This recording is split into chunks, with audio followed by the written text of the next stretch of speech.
Olá a todos, aqui quem fala é o Nael Queiroz e hoje nós vamos dar continuidade ao nosso estudo sobre a obra Os Três Princípios da Essência Divina do filósofo sapateiro místico Jacob Boehme.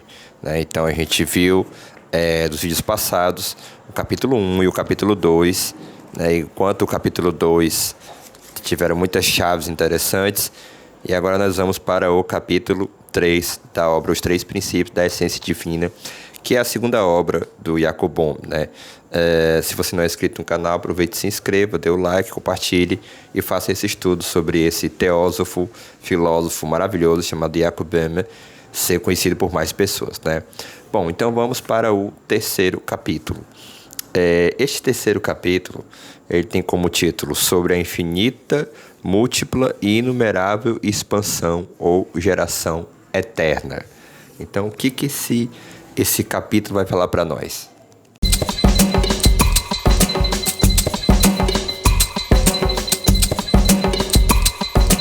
Bom, a gente precisa prestar atenção primeiramente para o seguinte fato, a questão da natureza eterna, Então aqui a gente ainda está falando do primeiro princípio, dos três princípios, nós estamos falando do primeiro princípio, que é a natureza eterna, que seriam os três primeiros elementos, ou os quatro primeiros elementos daquele setenário, que a gente conhece aqui da gramática de Boehme, Então Jacob Boehme, como era típico da época dele, ele tentava pensar o processo do divino, o processo do natural e o processo do humano a partir de categorias comuns e universais, e ele postula a teoria dos 7 princípios fontes, como um processo de engendramento, de luta dialética e de superação e de síntese, que acontece no plano divino, no plano humano e no plano natural.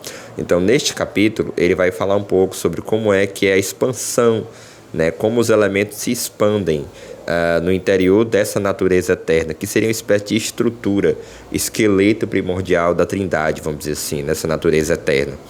E aí ele entra numa polêmica também com os teólogos, na medida em que os teólogos afirmam que, pelo fato da queda, a gente não poderia sequer ter o direito de pensar em um acesso a um conhecimento do primeiro princípio, ou seja, do princípio mais obscuro, que é o princípio da natureza eterna.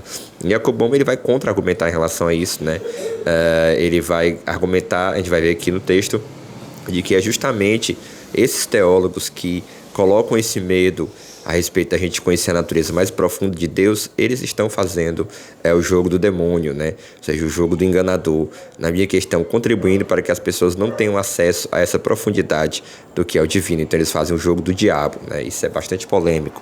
Ele começa o capítulo falando assim: leitor, compreenda bem o meu escrito.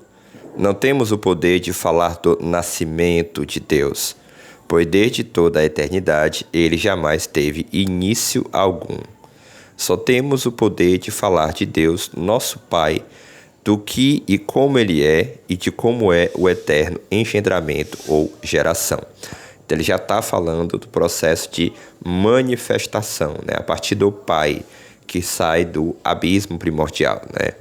Então ele continua dizendo: apesar de não ser muito bom conhecermos a geração severa, acerba e original, cuja ciência, conhecimento, sentimento e apreensibilidade nossos primeiros pais nos trouxeram pela trapaça e instigação do demônio, contudo, esse conhecimento nos é muito necessário para aprendermos a conhecer o demônio, pois ele vive no engendramento mais severo e, como ele aprendamos a conhecer, o nosso inimigo particular, que nossos primeiros pais despertaram em nós e nos transmitiram, que trazemos em nós e que somos nós mesmos. Essa ideia dos primeiros pais é a ideia da herança, da queda do homem, da queda do Adão divino. Então nós trazemos essa herança da queda e um conhecimento a respeito desse primeiro princípio, que não é, diga-se de passagem, um princípio de trevas, é um princípio divino, ou seja, ele só vai se tornar trevas no sentido do mal quando esse princípio é obscuro, esse princípio primeiro, na criatura, a criatura fizer, vamos dizer assim, a criatura, seja angélica ou seja humana, ela não continuar o engendramento para a luz, ela não continuar o processo de transmutação da força para a luz, Então eu particularmente estou lendo esse livro já no capítulo 14, no momento em que eu gravo esse vídeo, E o capítulo 14 ele faz uma dialética muito interessante entre o desejo e a vontade, né? O desejo como aquilo que olha para o passado, então tem a força da astringência, e a vontade como aquilo que olha para o futuro, né? Que continua, vamos dizer assim, o processo alquímico de Deus, da natureza e do homem, né? Ou seja, para a luz, né? Também tem outra passagem aqui muito interessante, que ele vai dizer, por exemplo, o que ele entende, né? Pelos teólogos, quando teólogos falam, por exemplo, do relato bíblico, né? Ele fala aqui, ó. Contudo, o mundo está repleto de livros e sermões sobre a queda e a regeneração, mas na maior parte dos livros teológicos há apenas uma descrição histórica, relatando que isso ocorreu antigamente e que devemos nos regenerar em Cristo. O que eu entendo com isso? Nada, a não ser o relato de que isso aconteceu outrora, ainda acontece e continuará acontecendo. Nossos teólogos apoiam-se nisso, na queda, com todas as suas forças para justificar sua afirmação de que o homem não deve sondar o que Deus, em sua profundidade abissal, de que não se deve sondar e buscar na divindade.